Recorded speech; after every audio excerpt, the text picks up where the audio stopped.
So now we will move on to the next topic, which is syllables. Okay. Of course, this topic is slightly theoretical. You have an idea about syllables that make up a word and so on, but we will look at syllables from a theoretical perspective now, right? It is not at all difficult. As all the other topics in phonetics, this is also a very simple topic.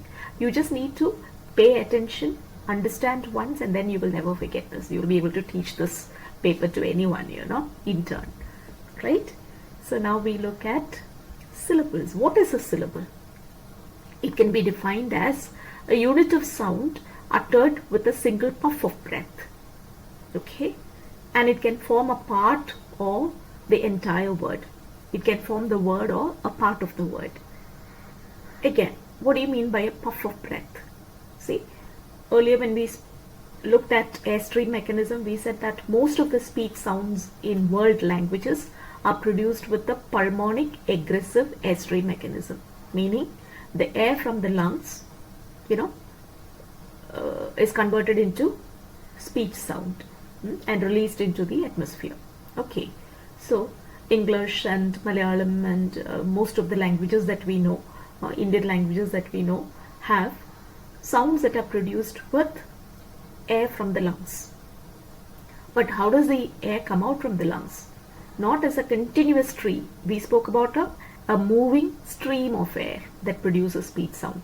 But it is not continuous, because what happens is air is released in small puffs, small pockets. Come on, try the word characterization. Pronounce this word by placing your hands in front of your lips, and I think you can actually feel the air striking your palm several times when you say a word like characterization. How many times? Characterization. At least 6 times. Say the word beautiful. Again, you will see, the air striking your palm at least 3 times. So, what does that show? When you utter a word, air does not come out continuously. On the other hand, in small puffs. And all the sounds that are articulated with a single puff, they make up what you call a syllable.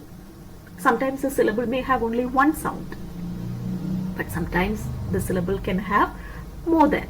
In other cases, it can have more than one syllable, one sound. It can have more than one sound.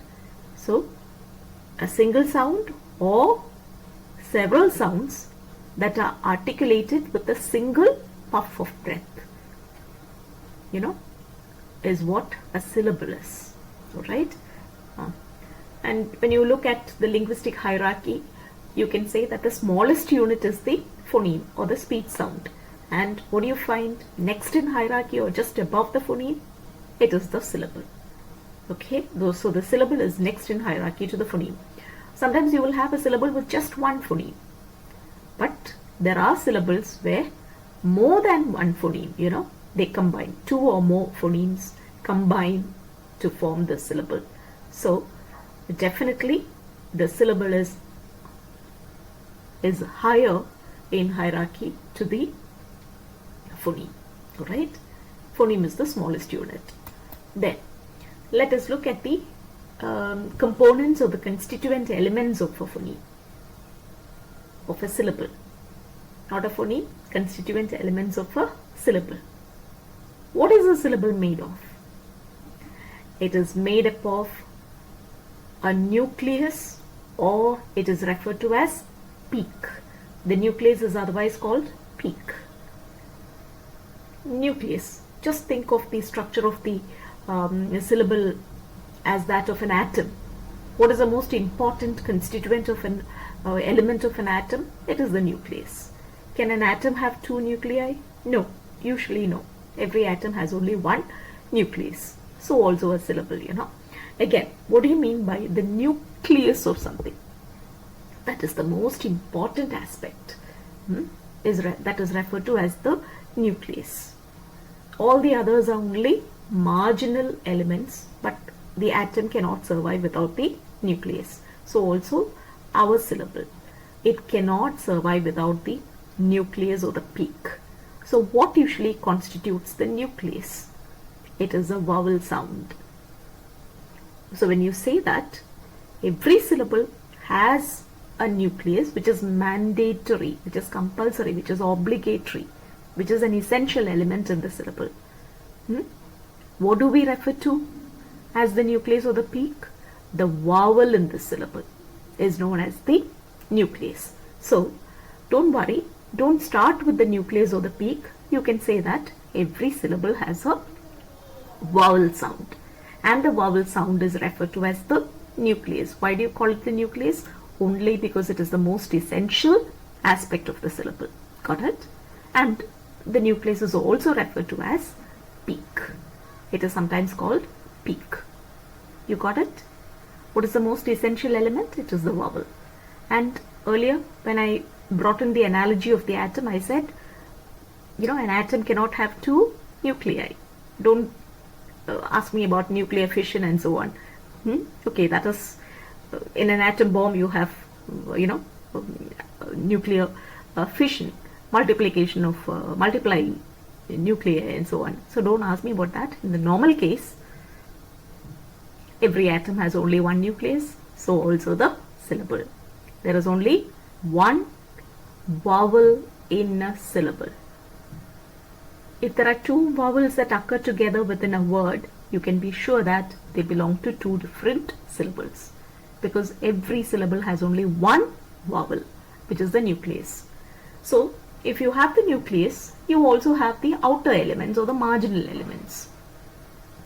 And what are the marginal elements? Consonants. If the nucleus or the vowel is mandatory, the consonant is only optional. Optional. Look at this example that I've given here. In words like air, eye, ear, and so on, they are monosyllabic words. There is only one sound in all these words. These are not two sounds. Diphthong. Diphthong is treated as a single sound. Air, eye, ear, and so on. So they are monosyllabic words with only the vowel sound, which means, in these syllables you do not have marginal elements or consonants. What is mandatory?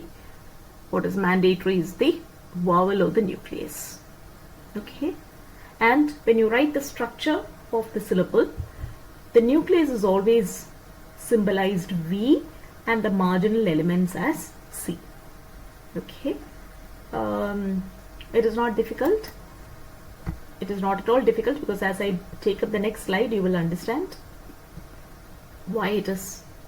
When I do the syllabic structure, you can see we always mark the nucleus as V and the marginal elements as C. So in all these syllables, what do you have? You have only V, V, V when you mark the structure of the syllable. Okay, next we go to structure. What is a syllable made of? When you look at the structure, earlier we said it is made of a nucleus, a vowel, and marginal elements, consonants. Assuming that there are marginal elements at the beginning of the syllable and at the end of the syllable, okay, we will divide the syllable into two parts. The structure, you can identify two parts: onset and rhyme. Certain books may not give you this division. They may not indicate rhyme. Certain books on phonetics, they would straight away give you onset, nucleus, and coda. But there are certain recent books that say that nucleus and coda together can be referred to as rhyme. Okay, that is why I thought I would mention in the notes and also the presentation here, so that if you're asked for a short answer about rhyme, you will not speak of the feature in poetry, the poetic device of rhyming in poetry, right? In phonetics, it refers to the nucleus and the coda of the syllable.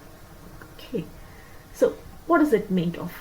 The syllable is made up of the onset and the rhyme. These are the two important aspects, elements of the syllable. And the rhyme is further divided into nucleus and coda. So Altogether, the syllable can have an onset, nucleus and coda. What is indispensable or mandatory or compulsory in a syllable? It is the nucleus or the peak. We saw that earlier, right? This is mandatory, and onset and coda are only optional. So what does that mean? Onset and coda are usually made up of consonant sounds, because nucleus is always made of vowel sound. So onset and coda are made up of consonant sounds, CC. Okay, did you get it? I will repeat this. A syllable is made of 3 parts: onset, nucleus and coda. Nucleus is the vowel, which is mandatory. We cannot have a syllable without the nucleus, but there can be marginal elements in a syllable. Marginal elements are made of consonant sounds. So if there is a consonant sound before the nucleus, you will call it the onset, and if there are consonant sounds after the nucleus, you will call it coda. You understand?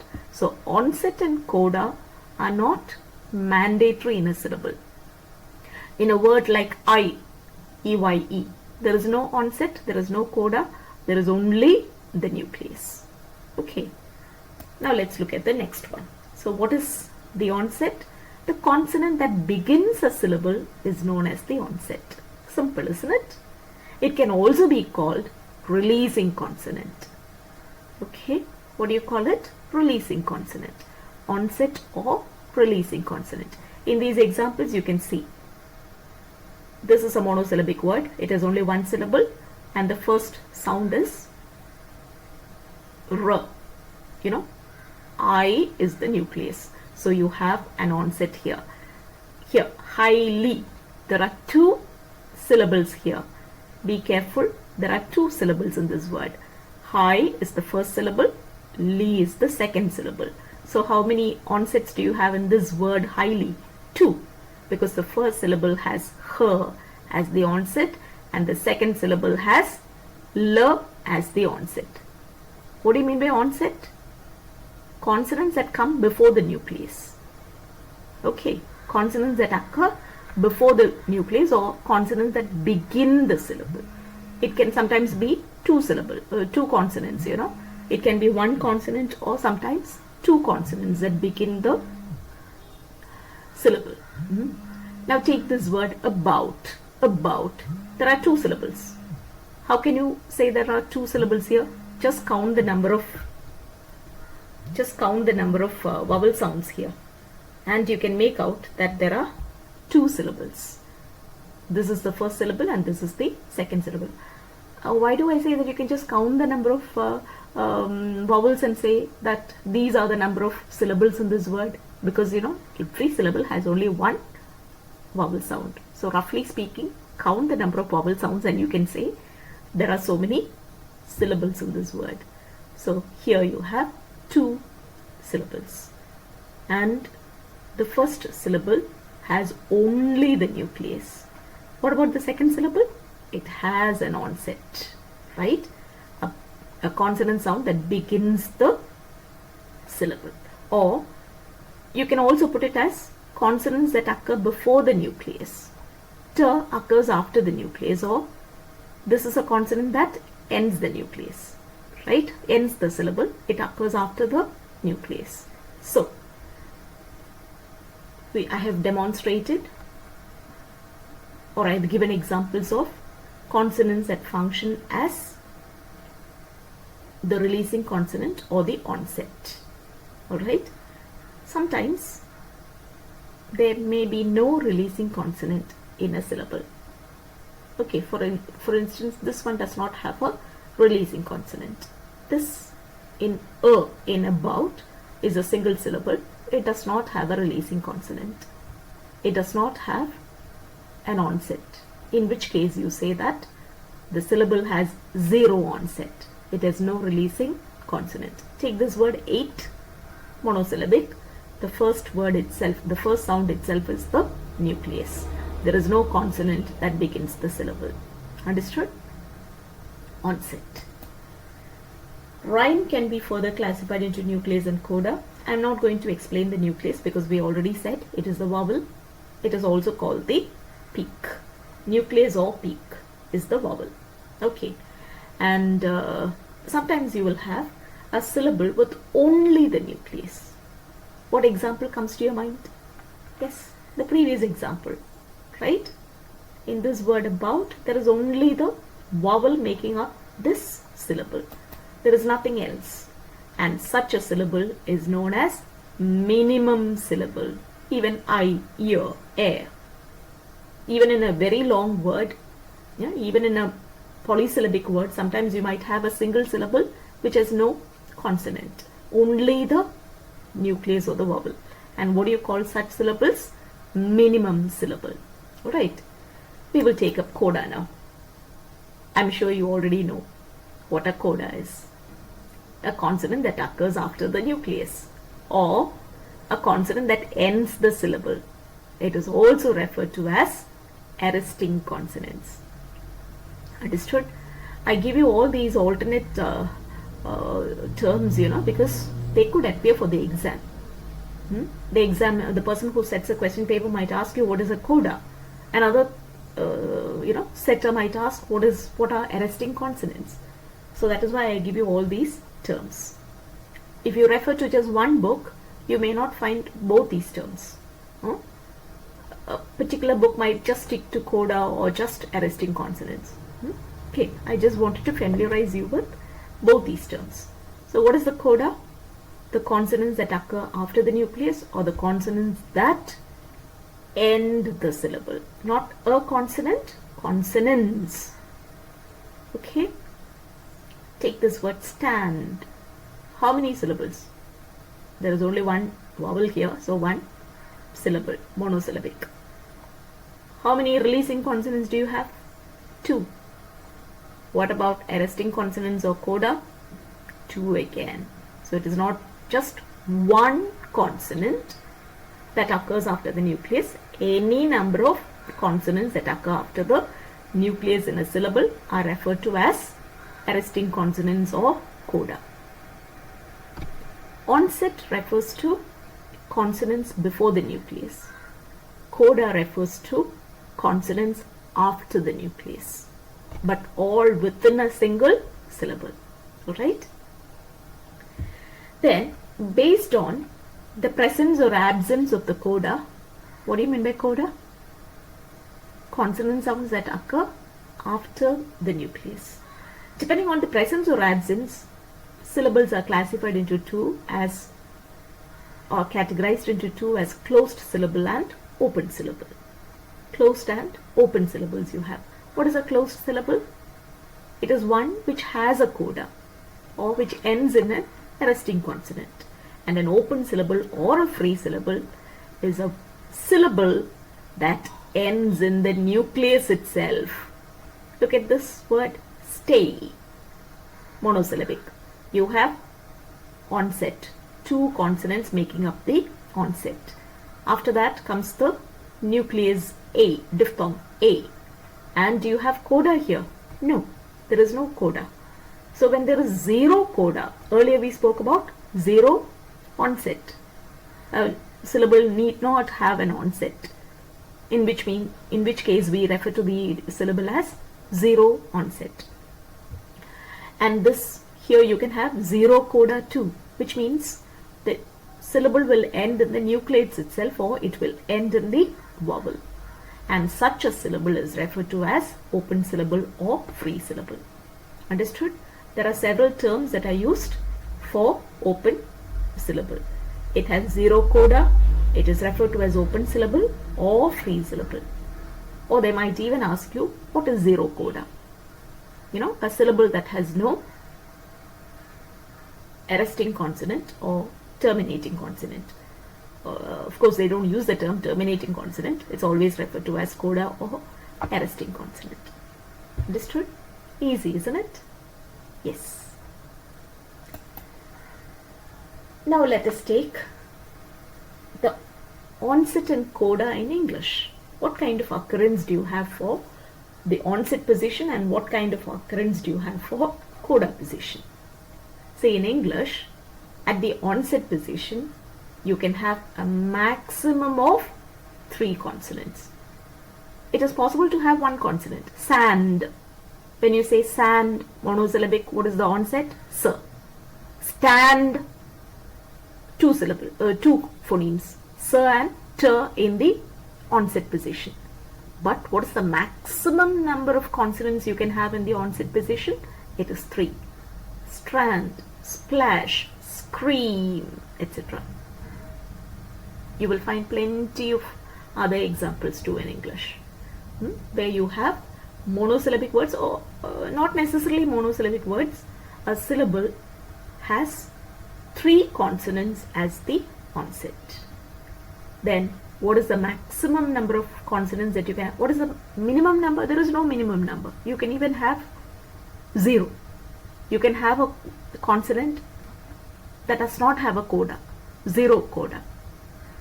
You can have 1, 8. When you say 8, 1. Stand, nd, nerd, 2. Right? What is the maximum number that you can have in the coda position? These words are monosyllabic. This is the releasing consonant or the onset. T is the releasing consonant or the onset. But what about the coda in these words? You have 4 consonant text with an S. You singularize it, you get 3. Text.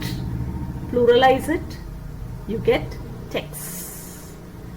Tempt, plural, not plural of course, 3rd person singular.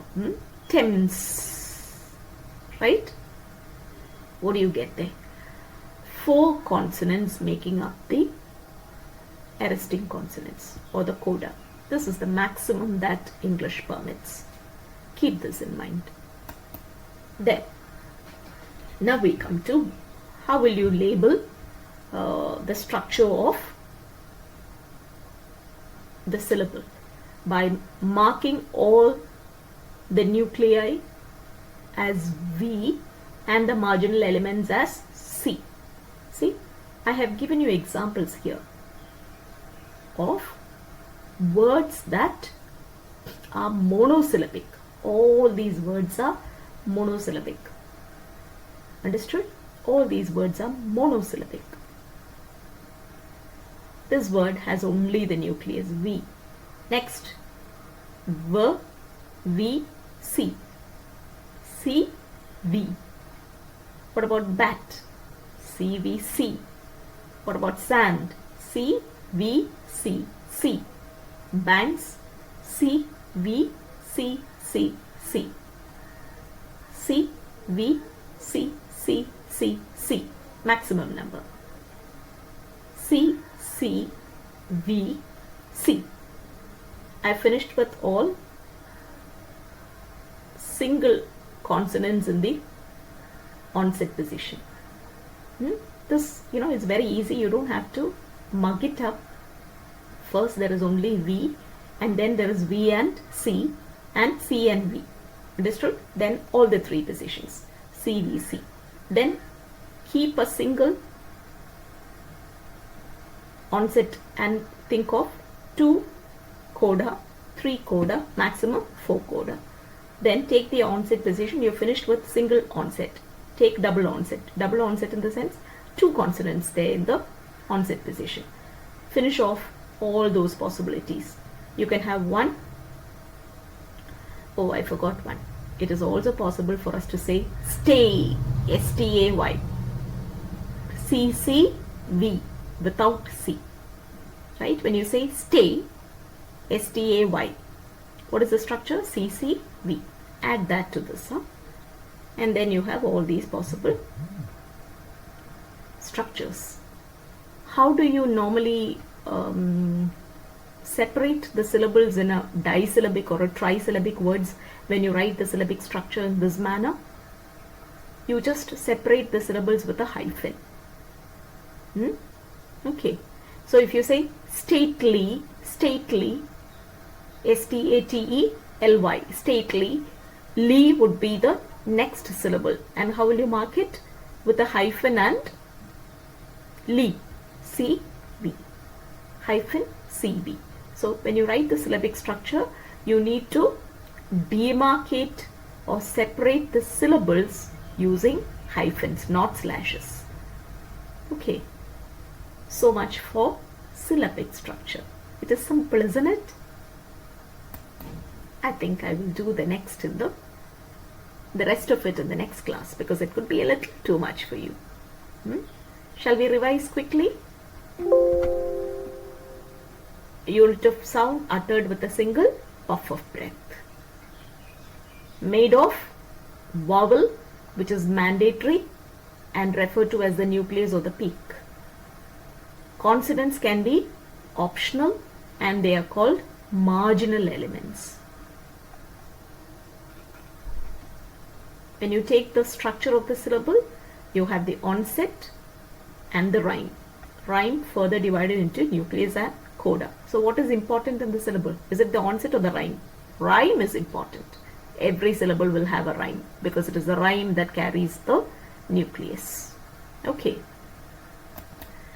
Onset is called the releasing consonant. It can even be pluralized because you can have more than one consonant forming the onset. Releasing consonant or consonants. Rhyme, of course, is the vowel or the nucleus, and the coda. The coda refers to all the consonant sounds that occur after the nucleus, or the consonant sounds that end the syllable. You can have any number. What is the maximum number that you can have? In the coda position, 4 consonants in English, and in the onset position, 3 consonants in English. But syllables can be classified into closed syllables and open syllables based on the presence or absence of the coda or arresting consonant. The one which has a coda is called a closed syllable, and the one which does not have a coda is referred to as an open syllable or phrase syllable. Okay, and this is the manner in which you write the syllabic structure. The vowel is always symbolized with V and marginal elements as C. Please don't think that you can write the structure of the entire word in this manner. No, all these are monosyllabic. That is why you don't see the hyphen in between. If it is a disyllabic word, definitely you will have the hyphen in between. Okay, I will just write it for you, show it for you. If this word had been stately, then what would be the structure? The structure would be CV. Stately. Sorry. A little difficult for me to correct this E right now. Okay, just assume that this is the capital E. Stately. CCVC dash hyphen CV. Why CV? Because that is the second syllable. Stately. Okay. Instead of the capital one, I'll show you the small letter. Oh, it's clearer, isn't it? Alright. Now we look at consonant clusters. What is a consonant cluster? Cluster means a group of something. A consonant cluster is a group of consonants. And where do they occur? They must occur together. Only then you call them a cluster. They occur within a syllable. Okay. Consonants, 2 or more consonants that occur together within a syllable are called, they constitute a consonant cluster. But remember, they have to occur either in the onset position or in the coda position. Okay, so if there is one, take this word sand. There is s at the beginning and d in the coda position. S in the onset position. But these two syllables are separated by the nucleus V. A. The vowel sound A. Which means s and d do not form a consonant cluster because they do not occur together.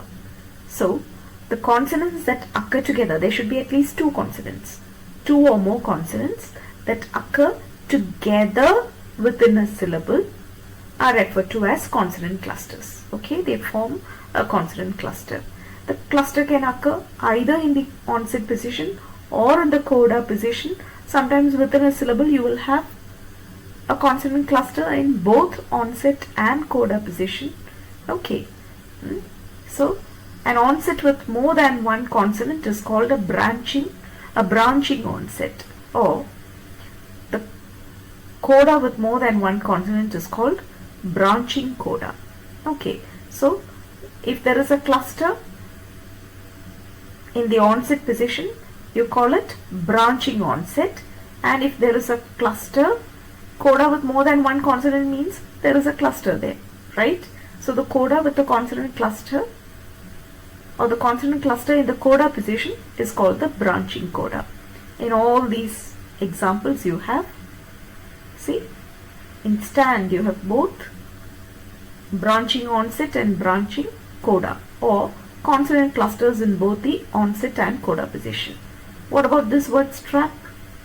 No, you have a cluster of three consonants only in the onset position, no cluster in the coda position. In these two words, both coda and onset. Here too, both onset and coda position, you have consonant clusters. Okay, now let's look at the consonant clusters that are permitted in English. See, initial consonant clusters. What do you mean by initial consonant cluster? At the onset position, they are referred to as initial consonant cluster. And when you have consonant clusters in the coda position, you refer to them as final consonant clusters. Look at the combination. See, it's not possible for you to mug up all these possible consonant clusters in English, but this question, is very popular. Easily question setters, they ask you to write short notes on consonant clusters, and one particular year there was even an essay question on consonant clusters. So my advice is just follow this pattern. See, initially I have given all per. Per will combine with r, l, y. Then I have taken up b, t, d, k, g. See, f, v, th, s.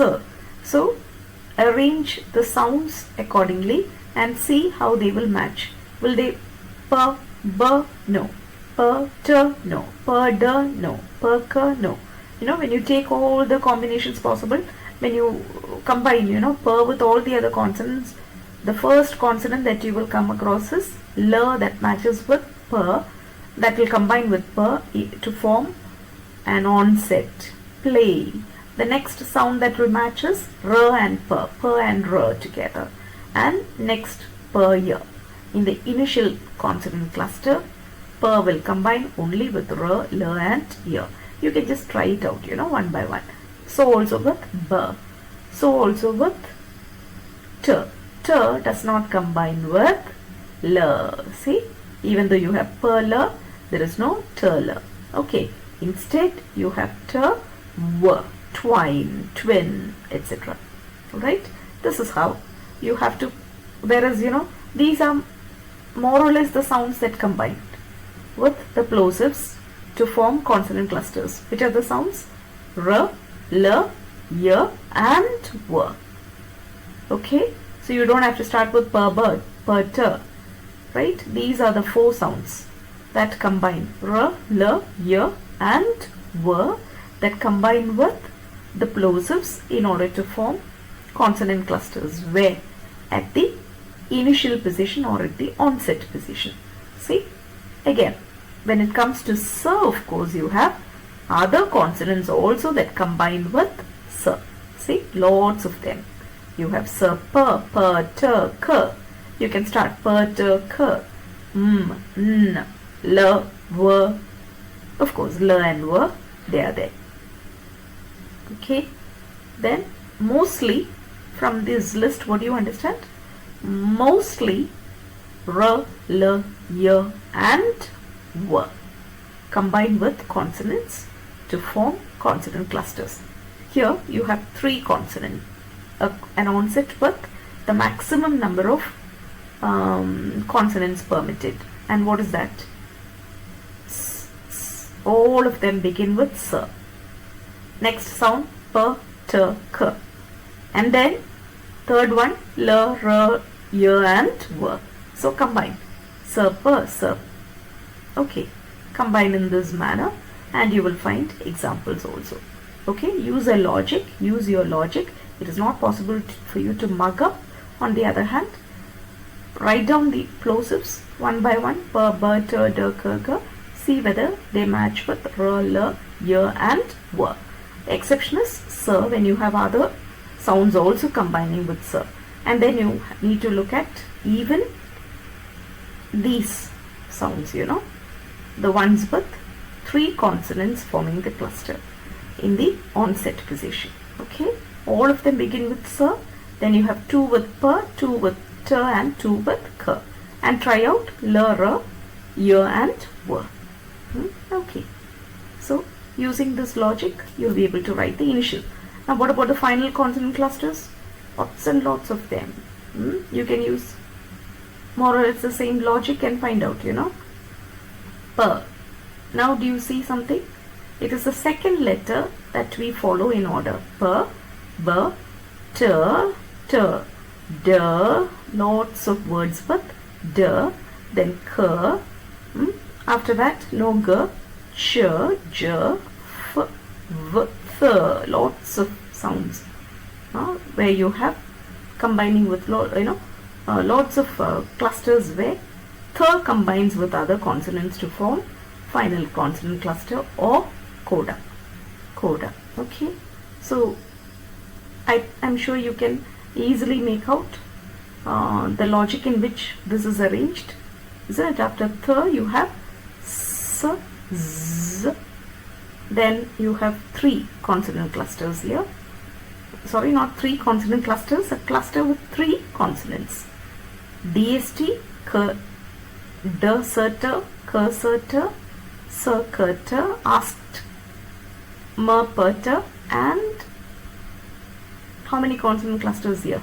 Again 3, n, ch, t, not 4, this is 3 because ch is a single sound. Okay, and then when we come to, it goes on, it's a very lengthy list. And finally these 2 I think you can study. K, s, t, s, text, 6th. When you add an s to it, 6. So you have 4 examples for consonant clusters with 4 consonants in the coda position. Text, 6th, 10th and even 12th. 12th and 12th. Okay, so these are 4 words with a consonant cluster with 4 consonants in the coda position, which is the maximum that English permits. Okay, understood? Study as many combinations as possible, right? Then let us look at these words: member, tender, chapter, context, brightly, capture, onset. By the way, what is a consonant cluster? A group of consonants, 2 or more consonants that occur together within a syllable. They form the consonant cluster, right? Now here what do you find? These 2 are consonants, member, tender. So you have these sounds even in pronunciation, right? These words, these letters are not silent, they are pronounced. Onset, nurse, capture. This T is pronounced ch, but p is also pronounced.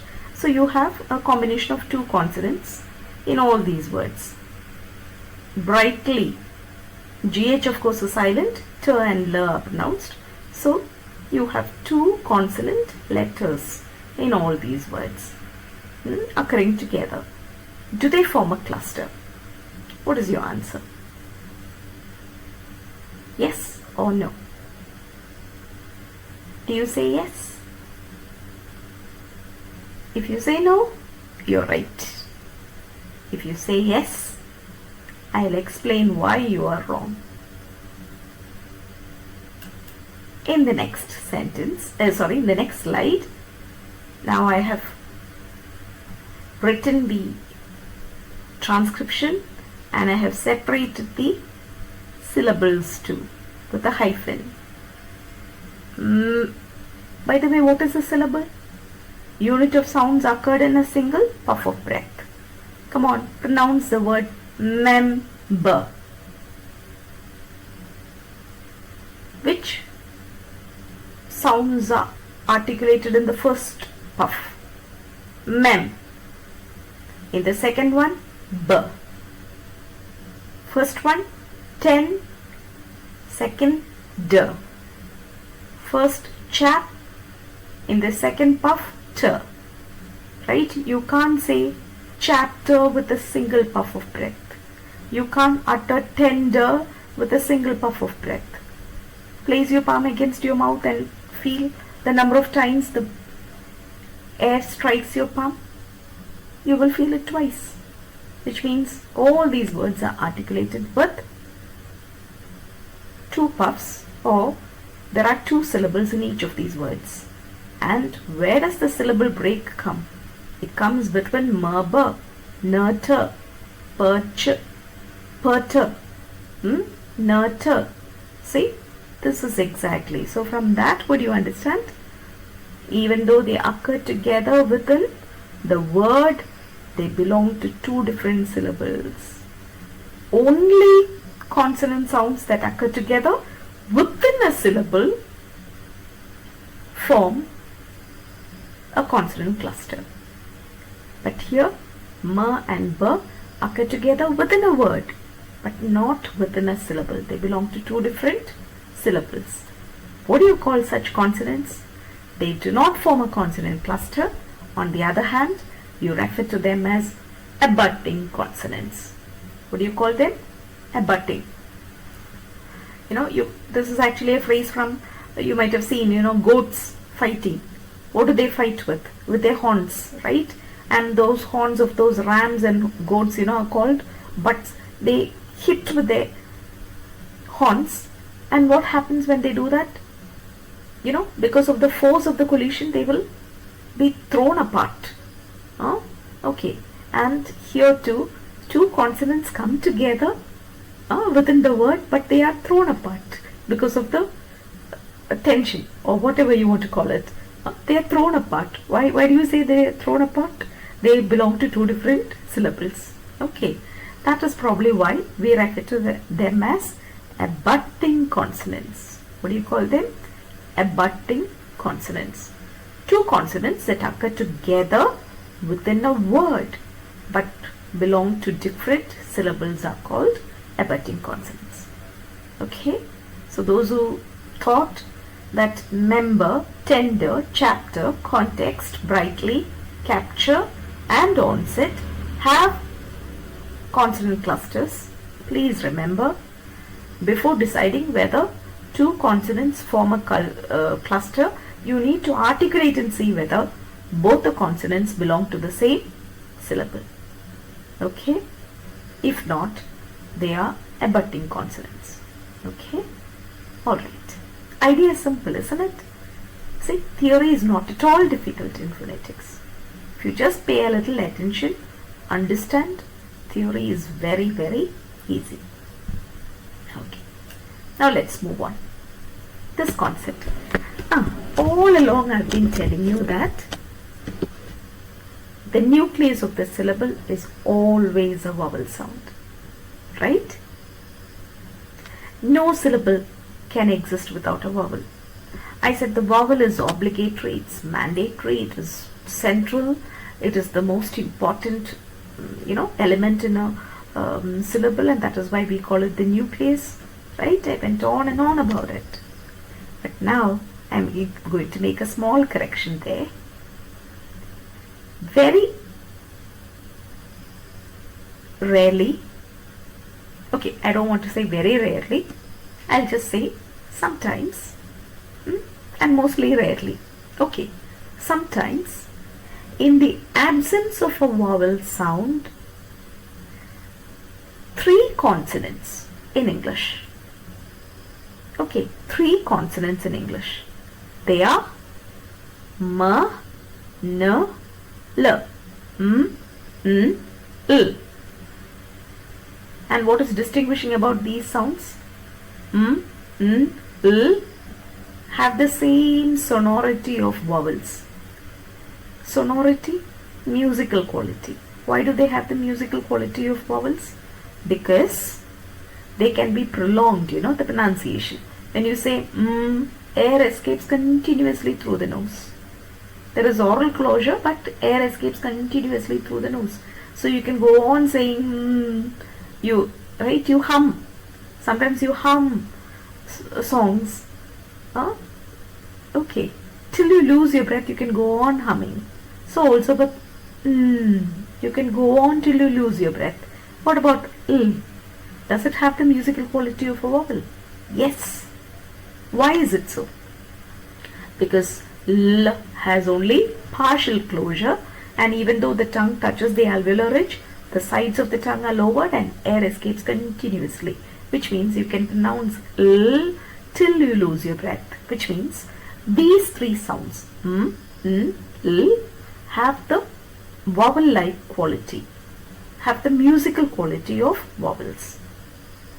Okay, having said that, now I tell you, in the absence of a vowel sound, sometimes in English, M, N or L functions as the nucleus. Okay, it functions as the nucleus of the syllable. And then, what do you refer to these consonants? You call them syllabic consonants. Why syllabic? Because they function as the nucleus of the syllable. Okay. In the absence of a vowel sound, the nuclear position is occupied by a consonant. And which are the three consonants which have this ability? M, N, L. And when you write the structure of a syllable, you always mark a syllabic consonant as B, syllabic consonant as V. Okay, so let's look at examples. Take this word little. So in the live class, I will demonstrate how to articulate turler. Okay, how do we normally pronounce this word? Little. This would be button, prism. We don't pronounce it as little.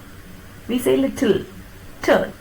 Normal plosion, and after t you have e. There is a proper vowel sound. Button, when you say 10, there is t, and this inverted e sound creeps in. So there is a proper vowel sound when we pronounce words like little, button, and prism. When you say prism, M comes in, and there is a proper vowel there. But when an Englishman pronounces these words, his pronunciation would be little, button, prism. There is no vowel sound between z, m, t, n, t, l. So shall we say that the entire thing is pronounced as a single syllable? No. Try it out. Little, button, prism. I'll demonstrate it, alright? In the live class, I'll show you how to hold your tongue. When you pronounce t, and both t and l are alveolar sounds, right? So what you need to do is, don't remove the contact. Retain the contact with the alveolum that you make for t and move to l without removing the contact between the tongue and the alveolar ridge. That is how you need to pronounce kl. No, you don't remove. For t you make a contact with the alveolum, and for n is also an alveolar sound. But when you pronounce t and n, the contact is retained. That is why there is no possibility for a vowel sound to come in, because for a vowel sound to come in, this obstruction must be released, right? Air must pass freely, but it does not happen in the case of little, button, etc., prism, etc. Alright, and in all these three cases, the second syllable is made of just one sound, and there is no vowel sound. Earlier we said if there is only one sound in a vowel in a syllable, that will definitely be a vowel sound, right? Because only the vowel can stand by itself. Now I am giving the exception. I didn't want to confuse you then, that is why I did not mention syllabic consonants earlier. Alright? Okay. Now that you've got an idea about syllables and their structure and their behavior and so on, I think this is the right time to introduce syllabic consonants. I'm not sure whether I introduced syllabic consonants quite early in the notes. I think, I introduced it quite early. Doesn't matter. But as far as the lecture goes, this is the right time to teach you about syllabic consonants. So, a syllabic consonant L, N, M is marked V in the syllabic structure. So what is the syllabic structure of little? The first syllable CVC, second syllable V. CVC, V. What about prism? Of course there is a small cluster here, CC, V, C, and Ma. So when you find okay, so the syllabic consonant usually remains alone in a syllable, and that is one indication for you to identify it as syllabic consonant, because in the absence of a vowel sound, a consonant sound functions as the nucleus and it is called the syllabic consonant. Now, which are the three sounds that are capable of being the nucleus, the three consonants? M, N, L. And what do you call it when it functions as the nucleus? You call it syllabic consonant, right?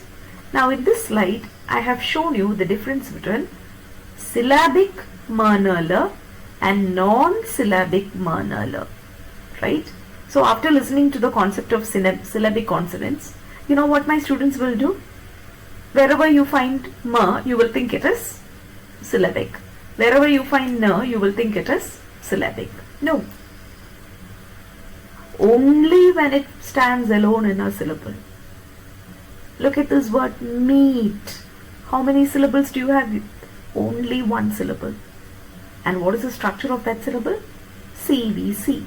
And what is M? M is only a marginal element marked C, because you have a proper vowel here. Okay? Take this word name. You have both N, M and N, M and N. But you have a proper vowel there. This is a syllabic word. There is only one syllable. What is the structure? CVC. Namely, CVC, CV, CV. Take this word li, the second syllable in namely. E is a proper vowel, so L functions not as the syllabic consonant but only as a marginal element, right? But in the absence of a vowel sound, in words like button, mutton, etc., cattle, little, kettle, in all these words, L, N, they function as, they stand alone in the syllable and function as the nucleus, and hence they are marked V. But normally they function only as consonants. They function as non-syllabic consonants, meaning they occupy only marginal position. But very rarely, sometimes or rarely, they function as the syllabic consonant or the nucleus. Alright, when they function as the nucleus, or in other words, when they stand alone in a syllable, they function as the nucleus because there is no company of the vowel to give it strength, right? And in such cases, we refer to the consonant as a syllabic consonant.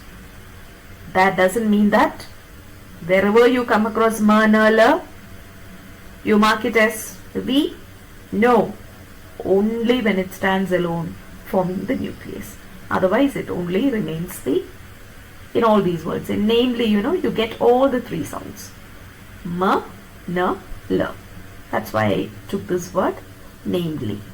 In all these three words, the consonants are only marginal elements.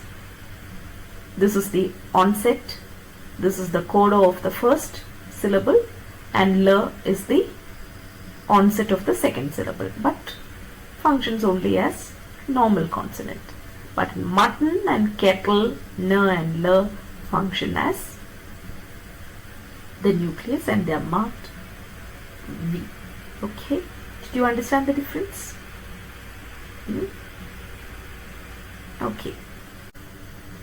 So based on the number of words in a syllable, we refer to words as monosyllabic.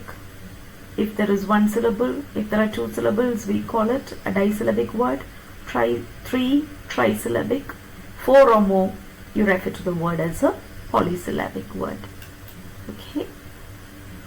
How do you identify the syllables, the number of syllables in a word? There are two theories which have been put forward by phoneticians, using which you can identify the number of syllables in a word. One is the prominence theory and the other is the pulse theory. What does the prominence theory say? When you utter a word, there are peaks of prominence. You always speak about something being articulated prominently. Remember, earlier when we spoke about diphthongs, we said one element is articulated more prominently than the other. So, according to the prominence theory for the identification of syllables, when you utter a word, there are peaks of prominence. Peaks of prominence.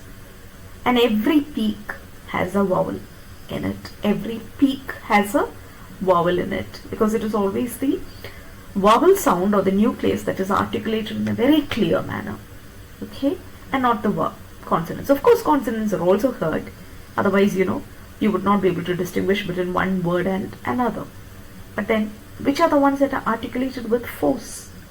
It's always the nucleus. So, when an Englishman articulates a word, he gives emphasis to vowel sounds, and they are heard more prominently, and they are referred to as peaks. Remember, earlier too we mentioned that there is an alternate term for nucleus. What is it? Peak. We said nucleus or peak. So, peaks of prominence in the articulation. By counting the number of peaks of prominence, you can count the number of vowels, because every peak carries a vowel and every vowel can be counted as a single syllable. Right? Okay. But this is not a foolproof method. Why? Because articulation can vary from person to person. Sometimes the articulation may not be very perfect. Somebody articulates in a very slipshod manner, in a very careless or negligent manner, in which case you cannot rely on the prominence or the peak of prominence in order to identify the number of syllables. Okay. So what do phoneticians do? In the early stages of research, of course, they will ask a person to articulate a word, and when they say wonderful, you will say, okay, 3 peaks.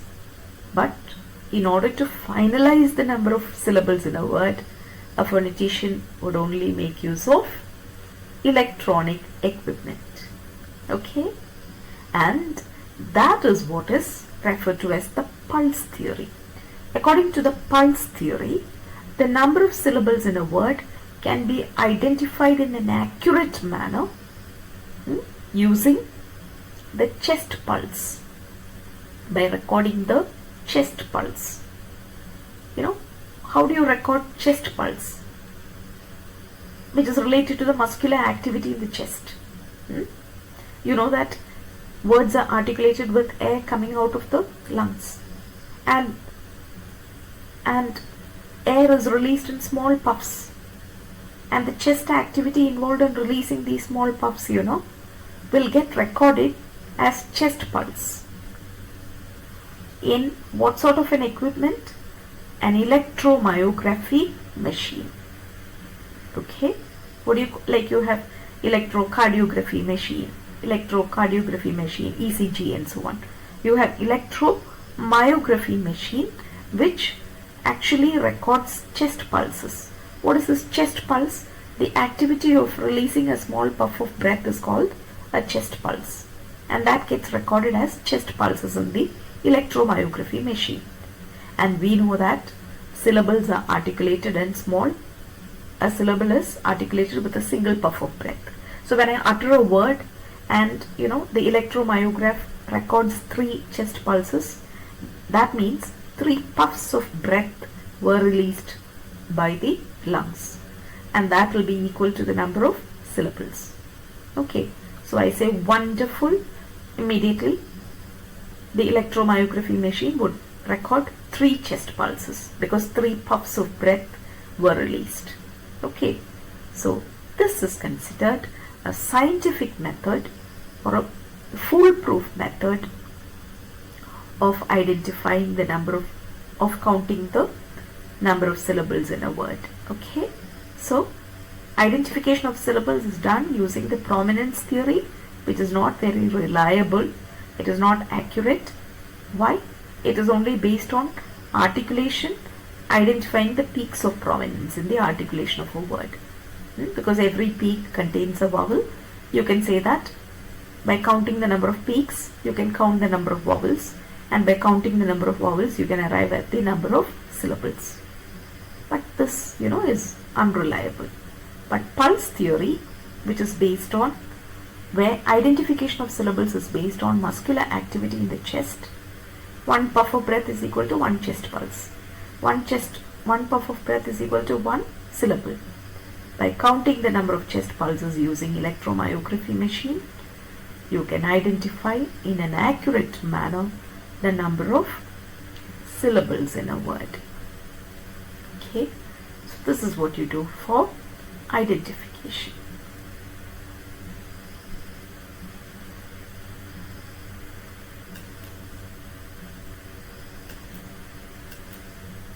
Okay, I think I'll finish off.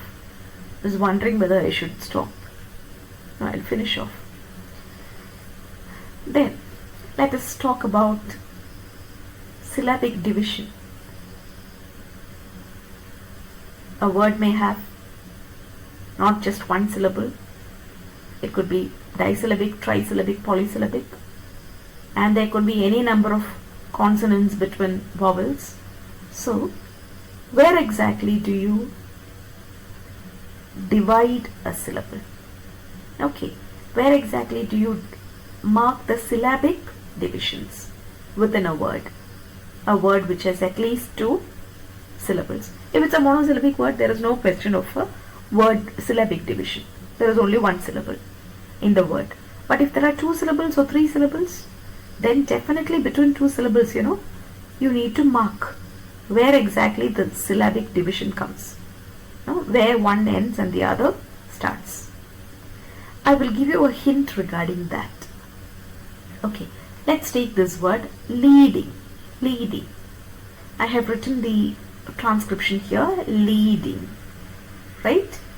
So you have E here and long E and short E. So these are 2 vowels, and you know for sure that they belong to 2 different syllables because they are vowel sounds. But between these 2 nuclei, what do you have here? You have a single consonant sound. Right? What is li, la? It is onset. Because it comes before this nucleus, you can refer to it as onset. What about ng? It comes after the nucleus, so you can be sure that this is the coda of the second syllable. This is the onset of the first syllable. What about d? D is in the intervening position, right? It can be the coda of this syllable or it can be the onset of the second syllable, isn't it? D, which is the only consonant between E and E, can be the coda of this syllable or it can be the onset of this second syllable. Possible, isn't it? So do you make it the coda of the first syllable or onset of the second? Do you say leading or lead-ing? When you say lead-ing, the syllabic division comes after d. When you say li, ding, the syllabic division comes after e, li, ding, second one. Okay, where exactly do you make this break? That is what is discussed here. Listen very carefully. This is not at all difficult. It is called maximal onset principle. Don't be scared by the term. It's very simple. When you have two syllables, where two syllables are to be divided, A is missing here, typo. When two syllables are to be divided, the consonant between them, if there are two consonants, it's easy, you know. One consonant will be the coda of the first syllable and the second consonant will be the onset of the second syllable. One will go to the first and the second consonant will go to the second syllable. But when there is only one syllable between two, then, you know, when two syllables are to be divided, the consonant between them must be attached to the right hand syllable. So you have the left and the right. Right? You have your left and the right. Which is your right hand. This syllable is on the right. This is on the left. When two syllables are to be divided, the consonant between them will go to the right hand syllable. To the right hand syllable as what? As the onset. As far as possible, you know, the intervening consonant will become the onset of the right hand syllable.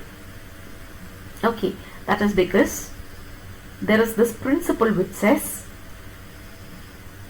maximal opportunity should be given for onset.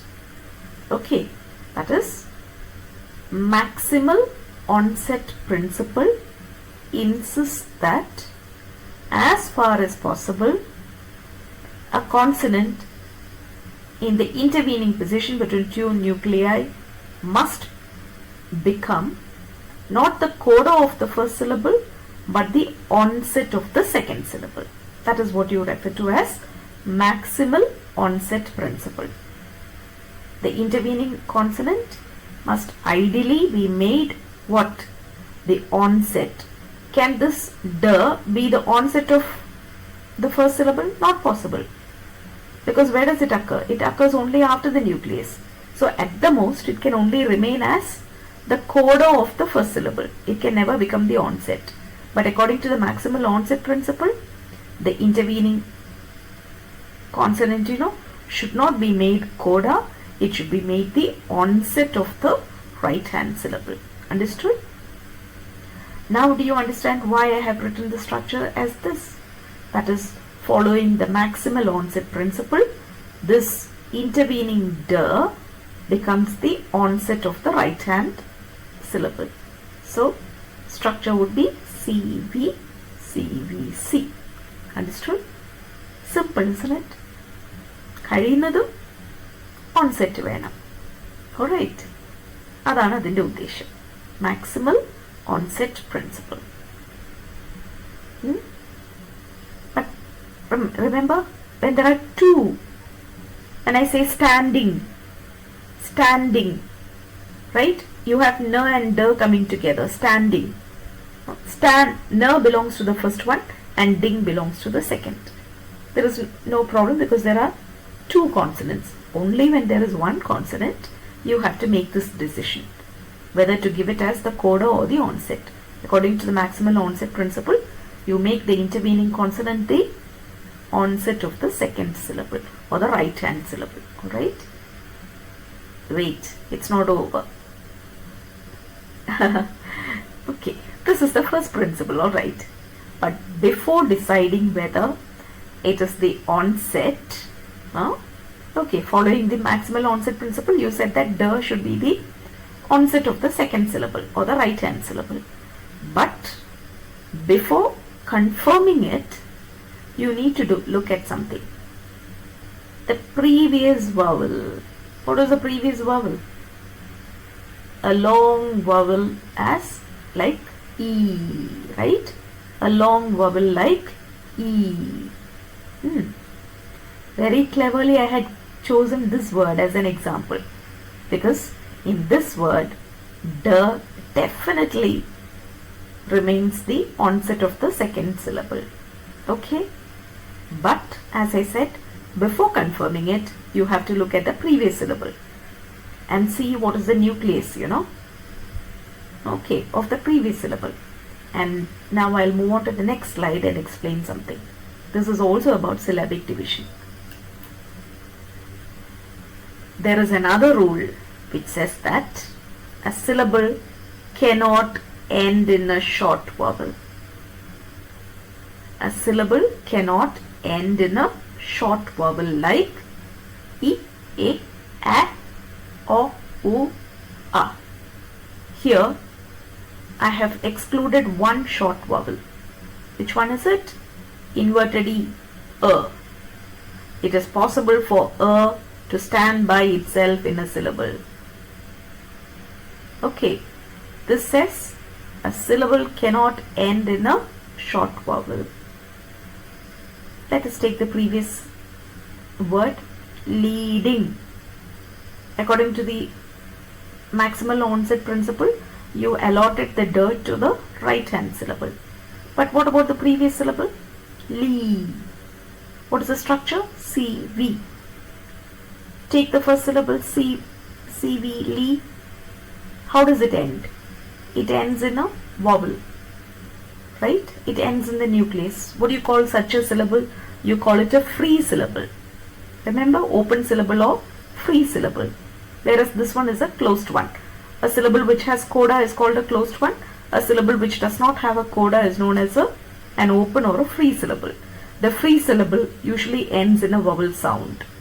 But the next rule says that a syllable cannot end in a short vowel E, A, O, U and O, A. What does that mean? When a syllable cannot end in a short vowel, it means that it must have a coda.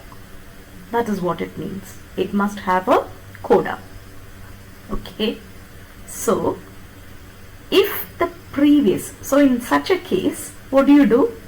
When you have a single, not the, sorry girls, it is not the intervening, it is not the intervening, wait, I'll correct it now straight away, otherwise you will be confused. It is not the intervening vowel, it is the intervening consonant. Okay.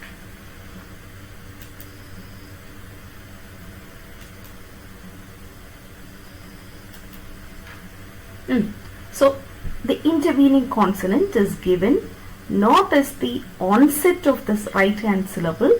The intervening consonant is given as the coda to the left hand syllable when that syllable has a short vowel.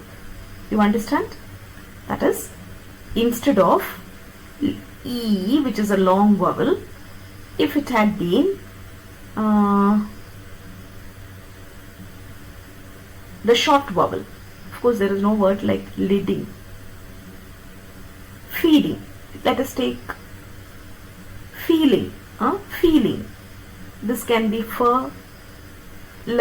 feeling and filling, feeling and filling. If it had been the shorter vowel, then this d would not have gone as the onset of the second syllable. On the other hand, it would have gone as the coda of the first syllable. Why? According to a rule, a short vowel cannot end a syllable. So, if there is a consonant between the two syllables, okay, then in the normal case, you will allot the intervening consonant as the onset of the right hand syllable. But if the first syllable ends in a short vowel, then that syllable must have a coda. In such a case, the intervening consonant will be given as the coda of the first syllable or the left hand syllable. Okay, so take this word better. This is the pronunciation, better. When you have double consonant letters in the spelling, how many times do you pronounce the consonant sound? Only once. Not better like we Indians do. Better, better, right? Better. This is how it is pronounced. So normally, if there is an intervening consonant, you will give it as the onset of the next syllable. But this is a short vowel, so it requires a coda, and you will allot this to. As I said, I did not include this, the schwa or this weak, this vowel in this list because you have plenty of words in English which end in this sound and it stands by itself. It is not a very strong vowel. It's the weakest of the vowels in English. So any syllable in which you find a is always a weak syllable. It is never ever stressed. Got it? When we come to stressed and unstressed syllables, you should understand any syllable which contains a is never stressed. But it can stand by itself. And if you look up the dictionary, sometimes you will find the final E in words like city, sorry, very, university and so on, the final sound E is not represented as this capital I, but with small letter I in certain books. Okay, to show that it is weaker than this short E, the final E in words like city and so on. In city, you have two E, S, E, T, E, but the second one is weak, especially the E that occurs on the final position is very weak. Okay, so even that could occur in separately. That will also occur separately like this. And in many books of, in many, pronunciation dictionaries, you will find the final weak E represented not as the small letter, not as the capital letter I, but as small letter I. Alright? I didn't want to confuse you too much, that's why I didn't mention this earlier. So when it comes to syllabic division, the intervening consonant is usually allotted to the second syllable as the onset. But if the nucleus of the first syllable is a short vowel, then the intervening consonant is allotted as the coda of the first syllable and the break comes after that. That is why better has this structure CBC-V. Understood? Easy, isn't it? Final slide. Quickly let me finish this. So we have two types of syllables, strong and weak. All the stressed syllables are strong and unstressed syllables are weak. Okay.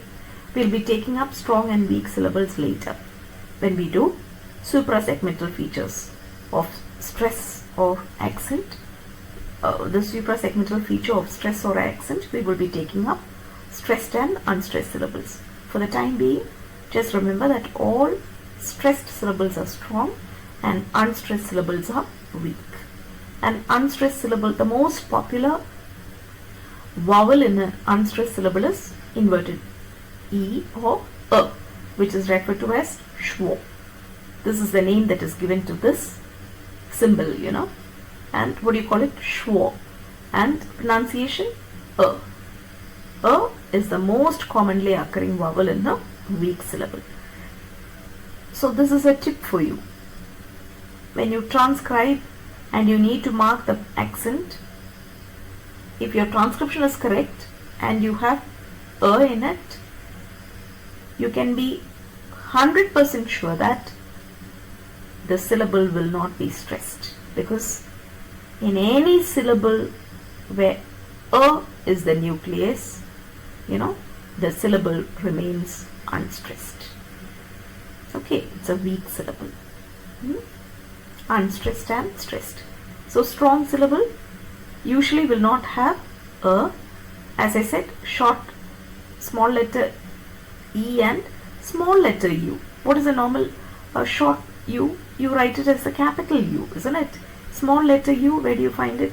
In books on pronunciation dictionaries, you will find it in a few words like into, and so on. Okay, but in a word like put, P-U-T, put, it is not the short U that you will see. It is not this small letter U that you will see. You will see the capital U. And what is the pronunciation of the capital U? U, short U, not oo, oo.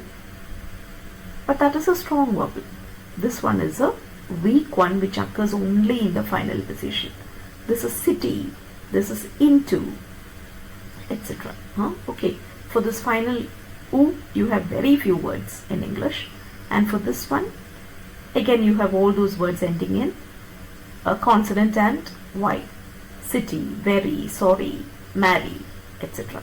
Okay, these sounds, when they occur in a syllable, the syllable will never be strong, or in other words, the strong syllable will not have a, E and U as the nucleus, because syllables which have these sounds as the nucleus will only be unstressed, or in other words, weak.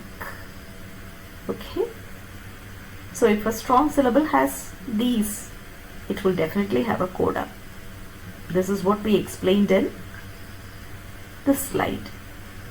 A syllable cannot end in a short vowel, E, A, A, because if any of these sounds is the nucleus of the syllable, then the syllable must have a coda. Must have a coda. Okay. You understood? Strong and weak syllables. Two types of syllables. Strong and weak. All the stressed syllables are strong. Unstressed syllables are weak. And among the unstressed syllables, the most commonly occurring vowel sound in the weak syllable or unstressed syllable is A. You will also find E and U in the final position of the word. Okay, not in the final position of a syllable, but in the final position of the word itself. And strong syllables always have a coda if the nucleus is a short vowel. Okay, if the nucleus is a long vowel or a diphthong, there is no need for a coda. The syllable can remain strong even without the coda. Okay, a stressed syllable can be an open syllable or a free syllable. It can be an open syllable or a free syllable if the nucleus is a long vowel or a diphthong, not if it is a short vowel that functions as the nucleus. Then you need the coda and the syllable will be only closed, never open. Okay, so we finished. That's the theory part. It's not difficult. I'll recap quickly for you what we did in today's class. We looked at consonant clusters quickly. Two or more consonants which occur together within a word, either in the coda position or in the onset position, right? They must occur together. So in this word there are two syllables, two consonant clusters, one consonant cluster, two, and so on. And we looked at a number of possible consonant clusters either in the open position, initial position, or in the final position, either in the coda position or onset position, onset or coda position. And then we looked at a few words and we said that even though consonants occur together within the word, they belong to two different syllables, and such consonants are called abutting consonants. Then we looked at the concept of the syllabic consonant. What is a syllabic consonant? In the absence of a proper vowel sound, m, n or l can function as the nucleus and they are marked V in the syllabic structure, but not always, because they function in the non-syllabic manner as consonants too. In words like meet, name, namely, you have ma, na occurring with normal vowel sounds, which means the vowel is the nucleus, and na, ma and la are only consonants or marginal elements, right? But in these examples, you see that ma, na, la function as the nucleus. They stand by themselves, so they function as the nucleus, and you refer to them as syllabic consonants. This is simple. I'm not going to recap. And then identification is through prominence theory and pulse theory. Pulse theory, which depends on using electromyographic machine, it's more reliable because it's scientific. It counts the number of chest pulses.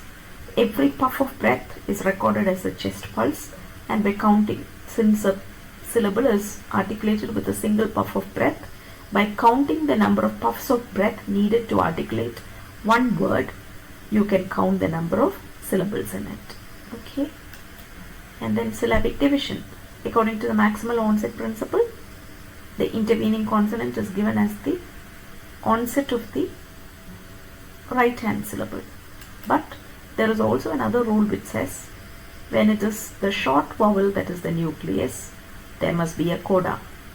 So the intervening consonant, what do you mean by intervening? The consonant that comes between two vowels is called the intervening consonant. If the first syllable has a short vowel, then the intervening consonant is given as the coda. Why? A syllable cannot end in a short vowel. Understood?